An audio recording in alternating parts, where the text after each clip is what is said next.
आज हम बात करेंगे ग्राम विकास अधिकारी के जो भी 4 पेपर हुए उनकी कट ऑफ के बारे में। जी हाँ, आज हम बात करेंगे जो भी ग्राम विकास अधिकारी का अभी एग्ज़ाम कंप्लीट हुआ है 27 और 28 तारीख को, 4 पारियों में जो कंप्लीट हुआ है एग्ज़ाम, उन पर बात करेंगे कि जो आपकी कट ऑफ है वो क्या रह सकती है। इसके साथ ही मैं मेरे थ्रू नहीं, एक ऐसी संस्थान के थ्रू ऐसी चीज़ें बताने की कोशिश करूँगा। उनकी जो कट ऑफ आज तक बताई गई है वो एकदम सही कट ऑफ है और हमेशा जो ओरिजिनल कट ऑफ आती है वो उसी के अनुरूप ही कट ऑफ आती है, ठीक है। और उनके अनुसार जो भी वे कट ऑफ बताते हैं जहाँ तक संभवतः वही cut off as it is रहती है। तो मैं आज को इस सेशन में वही चीज़ आपको बताने की कोशिश करूँगा। आप अंत तक ज़रूर जुड़िएगा, पूरी की पूरी कट ऑफ बताऊँगा और जहाँ तक संभवतः यही कट ऑफ आपको रियल जो रिजल्ट आएगा, जो रियल कट ऑफ आएगी, ऑफिशियली कट ऑफ आएगी, वो आपको वहाँ पे देखने को मिलेगी। तो चलिएगा इस सेशन को शुरू करते हैं। इससे पहले अगर आप चैनल पर नए हैं तो सब्सक्राइब कर दीजिएगा, अपने दोस्तों के साथ शेयर कर दीजिएगा, वीडियो को लाइक ज़रूर करिएगा। चलिएगा इस सेशन को शुरू करते हैं।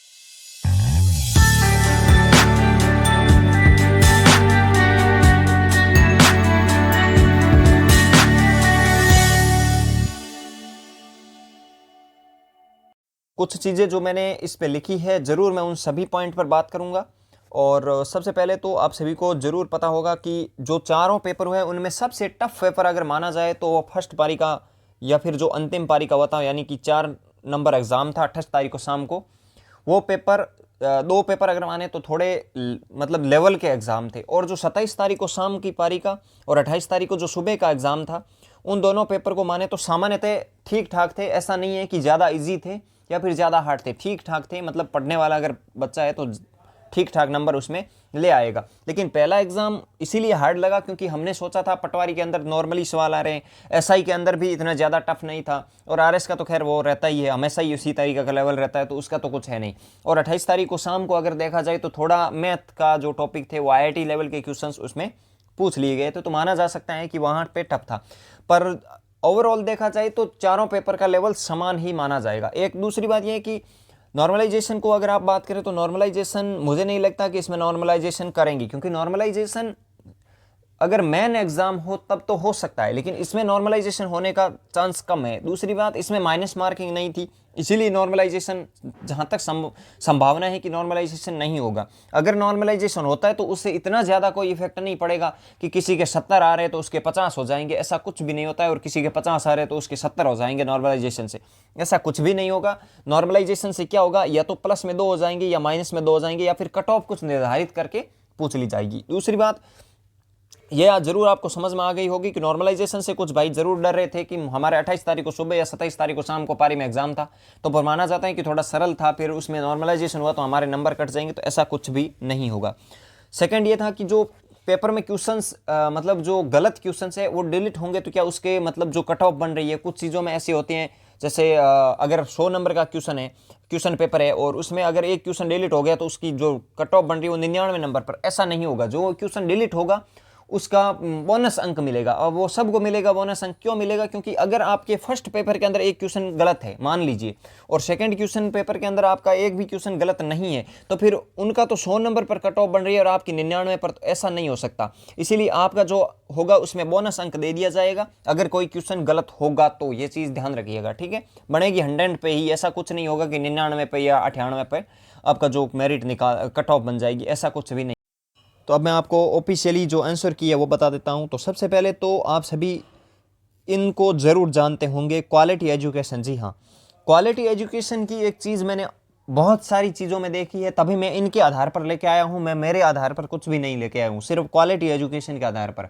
इनकी एक चीज़ देखना, जितनी भी एसआई की इन्होंने जो कट ऑफ बताई थी, या आरएस की इन्होंने जो कट ऑफ बताई थी प्री की, या फिर पीछे जितने भी एग्जाम इन्होंने कट ऑफ बताई थी, एज इट इज़ उसी कट ऑफ से, चाहे एक नंबर नीचे भी रही होगी ना, तो उसी कट ऑफ के आधार पर ही रही है, एक भी नंबर इनसे ज़्यादा नहीं रही। यानी कि इस एरिया के अंदर अगर आप आ रहे हैं इनके द्वारा बताई हुई कट ऑफ के अंदर, तो 100% सेफ जोन में, 101% सेफ जोन में, ये गारंटी के साथ है। देखिए, इन्होंने आरएस प्री 2021 के कट ऑफ बताई थी, जनरल की, ओबीसी की, एमबीसी की टोटल मिला के इन्होंने कितनी बताई थी, 85 से 95। और जहाँ तक इन्होंने ईडब्ल्यूएस अलग से बताया था, लेकिन अब ये शामिल हो गई थी, मतलब चारों के चारों बराबर रह गई थी। इन्होंने बताई थी 85 से लेकर आप देख सकते हैं 95, और कट ऑफ रियल में कितनी रही थी आप सभी की देख सकते हैं। एसटी फीमेल 65 से 70, एसटी मेल 80 से 85, एससी 65 से 70, SC मेल अगर कहे तो 75 से 80, EWS 80 से 85। अब मैं आपको जो ऑफिशियली कट ऑफ थी वो बता देता हूँ। देखिए ऑफिशियली RS प्री की कट ऑफ अगर आप देखेंगे तो देखिए इन्होंने बताई थी 85 से 90 और रही कितनी है 84.72। देखिए एकदम राइट आंकड़ा, मतलब 1% भी ऊपर नीचे नहीं है, सब कुछ बराबर है। MBC as it is, EWS एकदम सही। और अगर आप देखेंगे OBC 84.72, मतलब चारों की चारों बराबर रही है। जो भी इन्होंने बताई है एकदम एज इट इज रही है। अगर आप देखेंगे जनरल TSP की 80 रही थी, ठीक है, और लगभग ये एकदम सही कट ऑफ रही है। मतलब इसी का अंदर जो इन्होंने यहाँ पे बताई थी वही कट ऑफ आपको यहाँ पे देखने को मिली है। अब मैं आपको बता देता हूं कि इन्होंने जो अभी कट ऑफ बताई थी वीडियो की, यानी कि विलेज डेवलपमेंट ऑफिसर्स की, वो बता देते हैं। तो इन्होंने अभी ये कट ऑफ बताई है, आप सभी के सामने है। अगर आपने इनका वीडियो नहीं देखा है तो ज़रूर देख लेना वीडियो, उसमें इन्होंने सब कुछ बता दिया है, ठीक है। देखिए इन्होंने जो अभी कट ऑफ बताई है वो 52 से 56 बताई है। अगर आप देखेंगे जनरल फीमेल के लिए 48 से 52, SC/ST मेल के लिए 45 प्लस और SC/ST फीमेल के लिए 40 प्लस बताइए, ठीक है। यह तो क्वालिटी एजुकेशन की कट ऑफ है, आप ज़रूर देख लेना। अब मैं बता देता हूं कि मेरे अनुसार और मेरे अनुमान के आधार पर अगर हम देखें तो ये कट ऑफ आपकी रह सकती है, संभवतः यही कट ऑफ आपको देखने को मिलेगी, ठीक है। अगर आप देखेंगे तो यहाँ पे आप देख लेना, लगभग आप यहाँ पे 56 कर लेना, ठीक है। ये 50 से लेकर 56, यानी कि जनरल, EWS, OBC और MBC चारों की बराबर कट ऑफ आपको देखने को मिलेगी। और यही कट ऑफ यानी कि 50 से लेकर 56 तक आपको देखने को मिलेगी। 50 से 56 अगर आप नंबर कर रहे हैं, अरेंज कर रहे हैं, ला रहे हैं इतने नंबर, तो आप एकदम सेफ जोन में हैं, एकदम सेफ जोन में। 50 से लेकर 56 के अगर मध्य आपके नंबर हैं।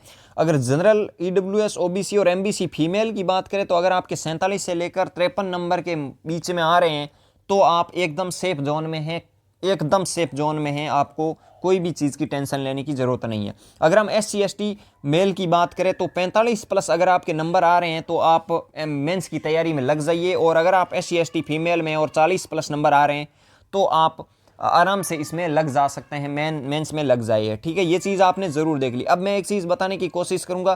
कुछ लोग बोल रहे हैं 40 से प्लस माइनस भी रह सकती है, तो 40 से माइनस किसी भी कैटेगरी की कोई भी कट ऑफ नहीं रहेगी, ये ध्यान रखिएगा, चाहे TSP एरिया को छोड़कर।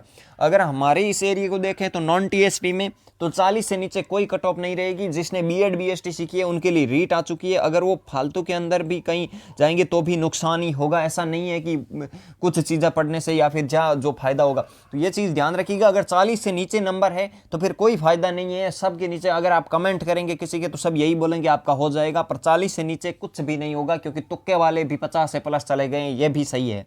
इसीलिए अगर आपके 40 से नीचे नंबर आ रहे हैं तो फिर जहां तक संभव है मुझे लगता है कि 40 से नीचे कुछ भी नहीं होगा।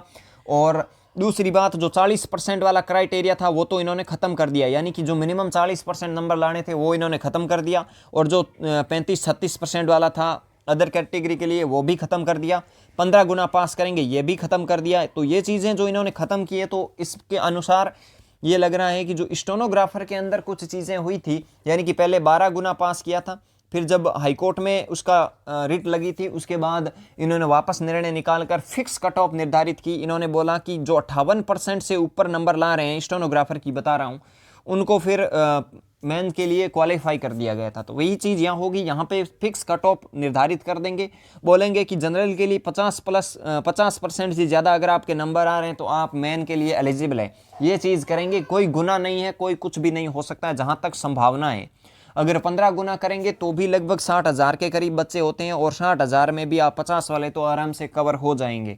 तो मैंने जो अभी आपको कट ऑफ बताई है, अगर आप इस एरिया के अंदर में आ रहे हैं तो 100% तैयारी करिएगा। और अगर आप कैटेगरी में, मतलब जो अदर डिवोर्स हो गई या फिर वो तो है, तो कुछ भी कितने भी नंबर है तो आप ज़रूर तैयारी करिएगा, वो चीज़ ध्यान रखिएगा।